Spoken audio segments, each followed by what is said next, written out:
समाज के नियम बनाते हैं। तो इसी तरह पूरे देश को चलाने के लिए भी सरकार होती है या सरकारी क्या कार्य है, जनता को किस तरह से कार्य करना चाहिए, तो नियम बनाए जाते हैं।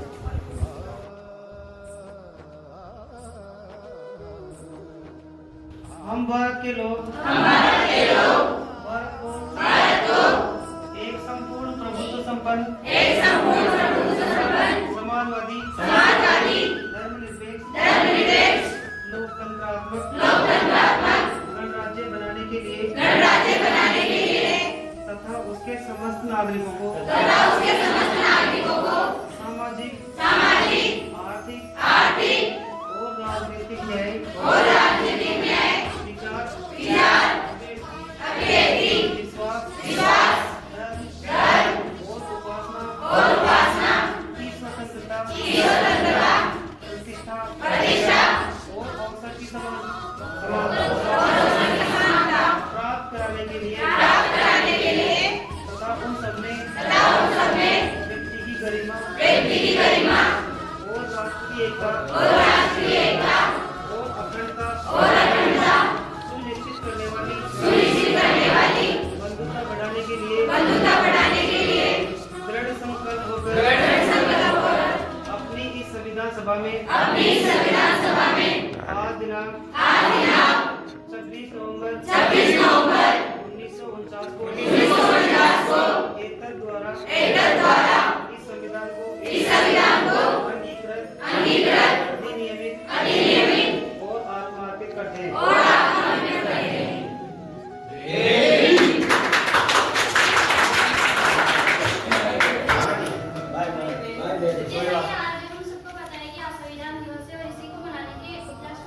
सूरज को क्या पता कि चांद क्या होता है, सूरज को क्या पता कि चांद क्या होता है, जमीन को क्या पता कि आसमान क्या होता है। जो जिंदगी भर भगवान के नाम पर मांगकर खाए, उसको क्या पता कि भारतीय संविधान क्या होता है।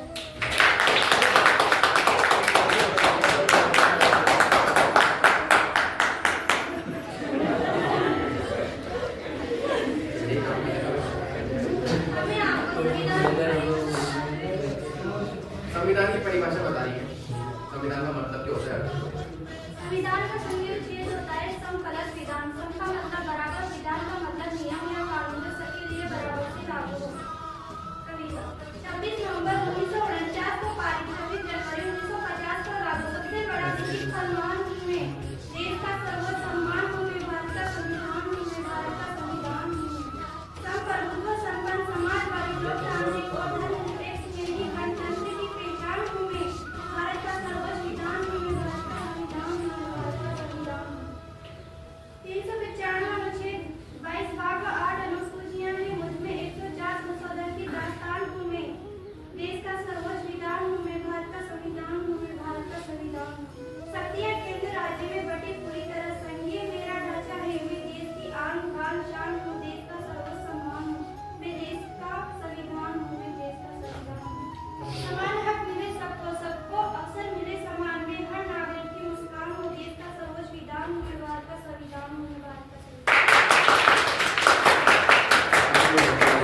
कर्तव्य भी उतनी जरूरी है जितना अधिकार है। तो राज्य मैं आप सभी को मूल कर्तव्य के बारे में कुछ बेसिक जानकारी बताना चाहती हूँ। मूल संविधान में नागरिकों को मौलिक अधिकार तो दिए गए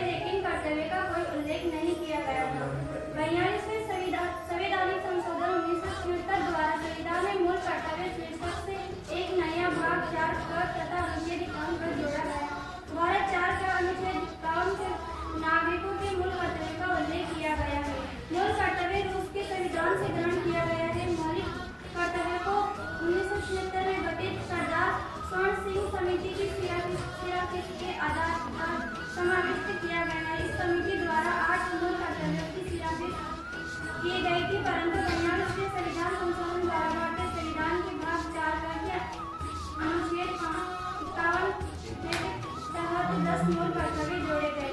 नागरिकों के मूल कर्तव्य। अब नागरिक भी मूल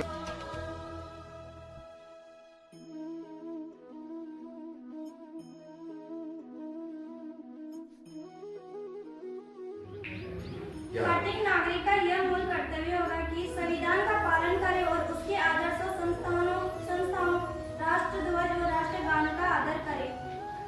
स्वतंत्रता के लिए हमारे राष्ट्रीय आंदोलन को प्रेरित करने वाले आदर्शों को हृदय में संजोए और उनका पालन करे। भारत की संप्रभुता, एकता और अखंडता की रक्षा करे और उसे अक्षुण्ण रखे।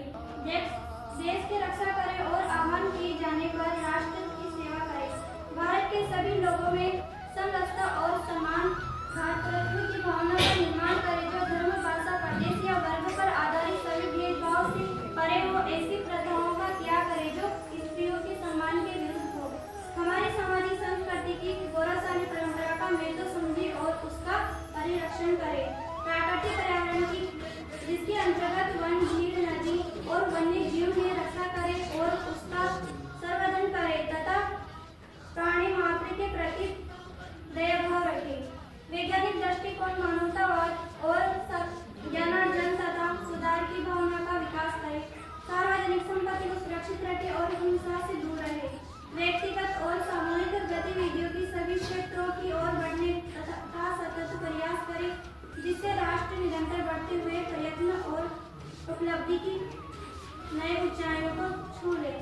11 माता पिता या संरक्षक है तो 6 वर्ष से 14 वर्ष तक आयु वाले अपने यथास्थिति बालक या प्रतिपाल्य के लिए शिक्षा के अवसर प्रदान करें।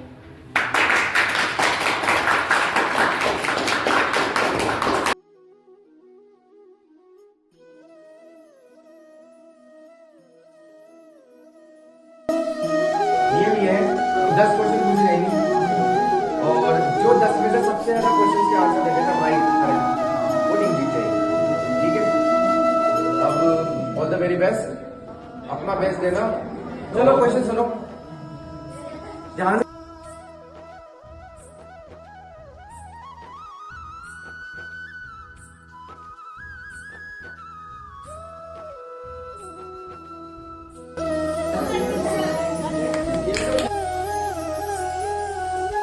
भारतीय संविधान की प्रारूप समिति, भारतीय संविधान की प्रारूप समिति यानी कि ड्राफ्टिंग कमेटी के अध्यक्ष कौन थे?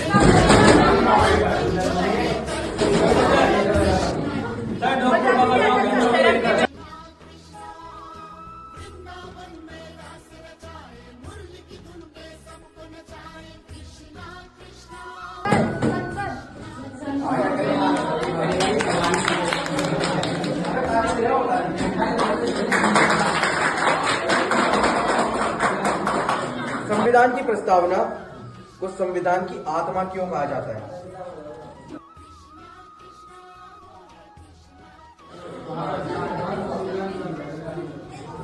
भारतीय संविधान की प्रस्तावना में लोकतंत्र शब्द का क्या अर्थ है? हो गया ना लोकतंत्र